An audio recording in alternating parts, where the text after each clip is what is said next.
Hello guys, we are back again with a new video. Hello everyone. तो कैसे हैं आप लोग? कमेंट करके बताएं कैसे हैं आप लोग। आज हम देखेंगे सुभाष चंद्र बोस इंडिया। इनके बारे में बहुत सुना है वीडियोस में, है ना हमने। और हमने पूछा था ये कौन है, तो लोगों ने कमेंट करके बताया था वो इनकी वीडियो देखो, इनका बहुत बड़ा हाथ था आज़ादी में। हमने आज़ादी वाली वीडियो देखी थी ना, फ्रीडम फाइटर, उसमें इनका सुभाष चंद्र बोस था। चलिए देखते हैं इनकी पूरी हिस्ट्री क्या थी, और इस वीडियो का लिंक आपको डिस्क्रिप्शन में मिल जाएगा, जाके वीडियो उधर भी देख लेना, उनको भी सब्सक्राइब कर लेना। चलिए देखते हैं Subhash Chandra Bose India.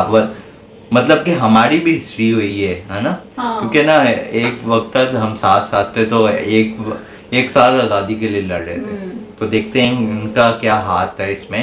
Here we go। ये फौज में जाए।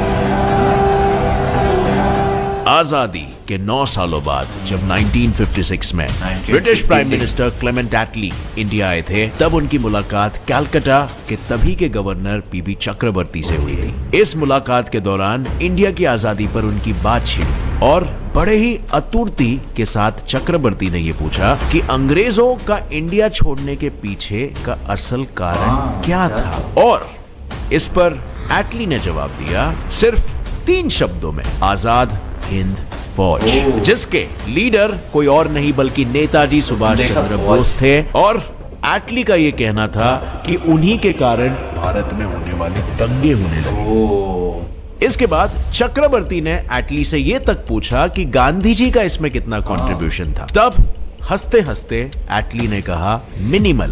और इस घटना का जिक्र major general doctor GD Bakhshi ने अपने किताब बोस एन इंडियन सामुराई में किया है। लेकिन फ्रेंड्स, ये सुनकर मन में बस सिर्फ एक ही सवाल आता है कि क्या सच में आजादी में गांधी जी से ज्यादा नेताजी सुभाष चंद्र बोस का हाथ था? और अगर ये सच बात है तो क्या आजाद भारत के पहले पीएम नेताजी होने चाहिए थे? वेल, असल में देखा जाए तो नेताजी ही इंडिपेंडेंट और अनडिवाइडेड भारत के पहले पीएम थे। लेकिन ये चीज आज तक एक डिबेटेबल थियरी रही है। अब सच्चाई क्या है वो तो हम जानेंगे ही, लेकिन उससे भी बड़ा सवाल तो ये है कि अगर नेताजी सच में हमारे पहले पीएम होते तो आज हमारा देश किस मुकाम पर होता? ये भी तो एक सोचने वाली बात है, राइट? वेल, हेलो फ्रेंड्स, मैं हूं गौरव, और आज इसी आइडिया को जीवित करने के लिए हम इतिहास के उन धूल जमे पन्नों को फिर से एक बार पलटेंगे बिना किसी देरी के। In our today's video titled Subhash Chandra Bose अगर इंडिया के फर्स्ट पीएम होते तो क्या होता। सबसे पहले तो स्टार्ट करते हैं उस थियरी से जिस पर आज तक दुनिया भर के कई स्कॉलर्स डिबेट करते आ रहे हैं। इस थियरी के हिसाब से सुभाष चंद्र बोस आजाद और अनडिवाइडेड इंडिया के पहले प्रधानमंत्री थे। लेकिन कैसे? साल था 1942। जापान की मदद से सुभाष चंद्र बोस ने सिंगापुर में खुद की आजाद हिंद फौज स्थापित कर ली थी। इस फौज में शामिल थे ब्रिटिश इंडियन आर्मी के भारतीय सैनिक जिन्हें जापान ने पकड़ रखा था। और उस वक्त नेताजी हर देश में जाके वहां रहने वाले भारतीयों के मन में आजादी की चिंगारी जला रहे थे। उनके भाषण और उनका जुनून वहां रहने वाले आम भारतीय नागरिकों के मन में देशभक्ति जगाना और आजाद हिंद फौज के हिस्सा बनाने के लिए काफी था। अपने इन्हीं भाषणों के दौरान नेताजी ने उनसे ये वादा भी किया था कि वो अब 1 साल के अंदर अपनी फौज को आजाद भारत पर कदम रखवाएंगे। पर उससे पहले उन्होंने जापानी सेना के साथ मिलकर अंग्रेजों के खिलाफ 2 बहुत ही घमासान युद्ध लड़े, जिसका एहसान और नेताजी के सम्मान के रूप में जापान ने उनको ब्रिटिश से जीते हुए अपने अंडमान एंड निकोबार आइलैंड्स दे दिए थे, ताकि नेताजी अपनी फौज को आजाद भारत की जमीन पर ला सके। और यही जगह आजाद भारत का पहला हिस्सा बना, जहां नेताजी ने एक आजाद और खुले आसमान में पहली बार तिरंगा को फड़काया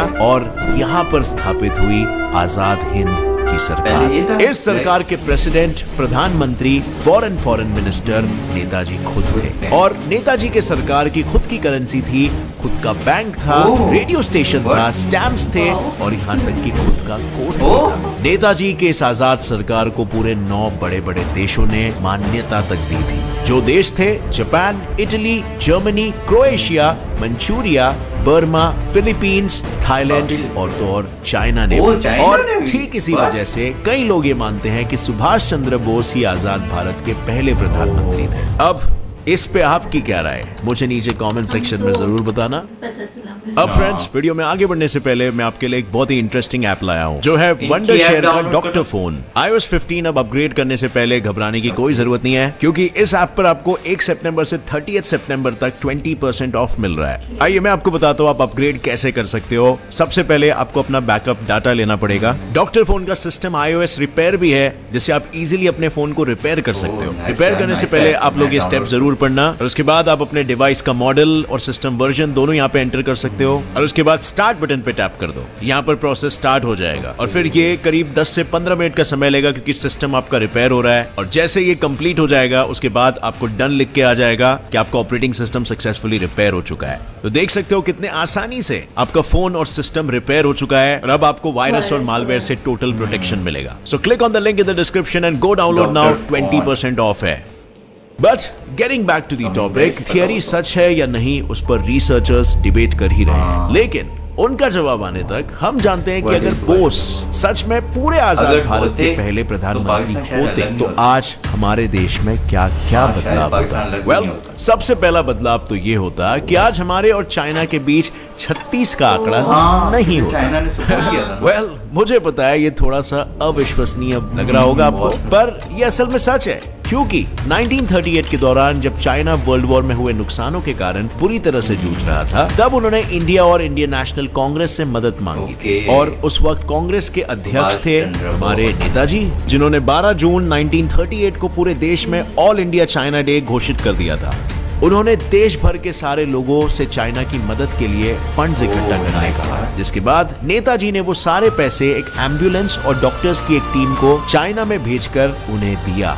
और बस उस दिन के बाद चाइना और नेताजी के बीच में बेहद अच्छे संबंध बन चुके हैं, और इन्हीं संबंधों के कारण ही तो आजाद हिंद सरकार को मान्यता देने वाले 9 देशों में से एक चाइना भी था।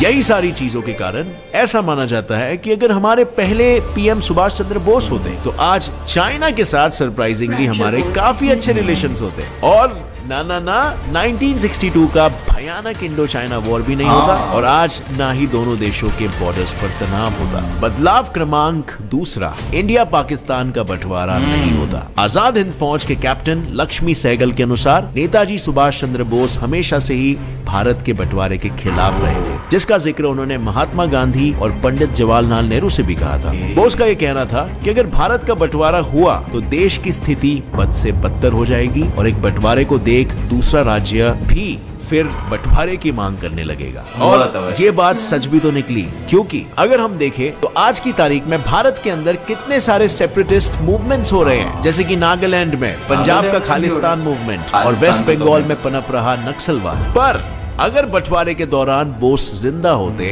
तो शायद वो पाकिस्तान की मांग करने वाले मुस्लिमों को बंटवारा ना मांगने के लिए मना लेते, क्योंकि बोस हमेशा से मुस्लिम लोगों में दूसरे कांग्रेस लीडर्स से ज्यादा लोकप्रिय रहे थे। और उसके पीछे का कारण बिल्कुल सिंपल था कि वो खुद कलकत्ता के एक ऐसे इलाके में पले बड़े थे जो मुस्लिम मेजॉरिटी इलाका था, और उन्होंने कभी भी हिंदुओं में या मुसलमानों में फर्क नहीं देखा था। और अगर हम देखें तो 1937 के दौरान कांग्रेस में 10% से भी कम मुस्लिम लीडर्स थे, और वहीं नेताजी की आजाद हिंद फौज में 30 से 40% मुसलमान सैनिक थे, जो खुद नेताजी के भाषणों से प्रभावित होकर फौज में शामिल हुए थे। इन सारी चीजों की बुनियाद पर यह कहना जायज है कि अगर नेताजी जिंदा होते तो शायद इंडिया पाकिस्तान का बंटवारा कभी नहीं होता। 1947 में दोनों देशों का इतिहास ना ही अपने ही भाइयों के खून से रंगता, और शायद आज पाकिस्तान और बांग्लादेश दोनों आजाद भारत के ही हिस्सा होते। अब फ्रेंड्स, बात करते हैं उस बदलाव का जिससे हमारे देश का चेहरा ही बदल जाता।